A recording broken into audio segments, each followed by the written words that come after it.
Σήμερα θα σου μάθω ποια είναι η αληθινή η κυπριακή ψισταριά Φουκού. Είναι από 2,5 χιλιοστά λαμαρίνα, αποτελείται από 3 ανοξίδωτες σούβλες 8x8 και 11 σουβλάκια ανοξίδωτα.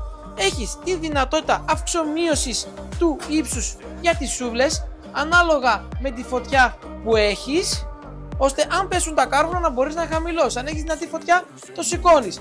Τοποθετείς ένα ασύρματο μοτέρ, γιατί είμαστε το 2024 και δεν χρειαζόμαστε πλέον τις μπρίζες, με ρυθμιστή στροφών.